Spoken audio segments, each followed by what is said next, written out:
Sean, belated Happy New Year, but we've not spoken since. So Happy New Year. Happy New Year. Great to see you.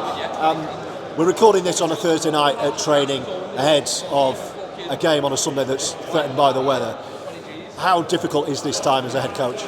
Yeah, obviously I thought it was going to throw a spanner in the works, to be honest, but I think everyone's in the same boat, whether it's even in Super League teams are struggling to get on the field at the moment, but we've kind of just made use of what we've got at the moment, and we've just found this facility. It's great, so we've got a bit of a dojo and a weights room and a bit off-heat con, so yeah, we've not missed a session yet, which is good, considering the weather, but yeah.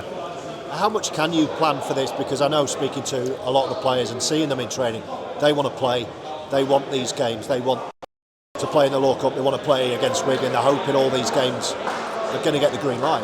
Yeah, 100%, we want to play. I think the lads have had a long pre-season, and they're ready for a game now, they just want to play.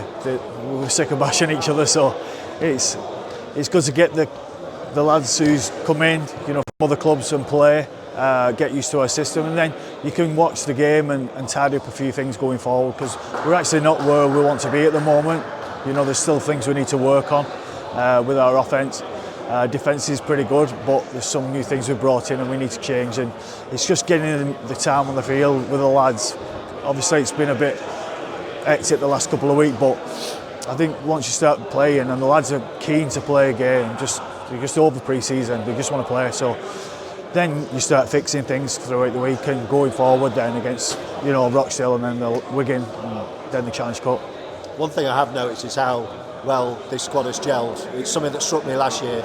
You brought in some new faces, we've lost a few, but it already looks like a tight bunch.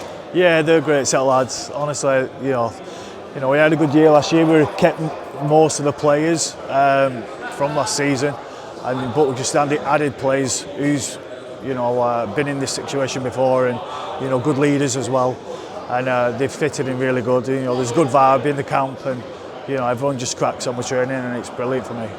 Some experience has come in. I just noticed looking behind you, one of the youngsters, Marcus Gina. Can I ask you how he has gone through pre-season, because he won't really have had anything like this before? No, he's not, and we've been slotting him in a bit of back row. Sometimes he'd have to play in centre a little bit, but just getting the reps in with the lads, with people like Joe Wardle coaching him as well, and you've got Matty Ashurst, and then people like JT who can help him as well. So it's been great for him, and like I say, he was going to get a game this week.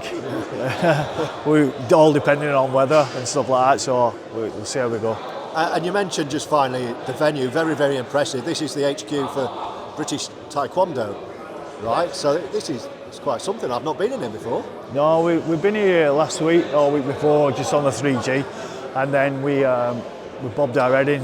We was like, wow, this is pretty good. So just twisted someone's arm and we got it for the night, so which is great. So we're lucky to have these facilities, the top spec.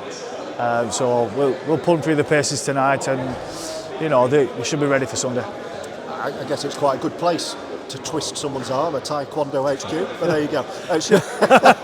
Pardon the pun. Great to see you, mate. Cheers, pal.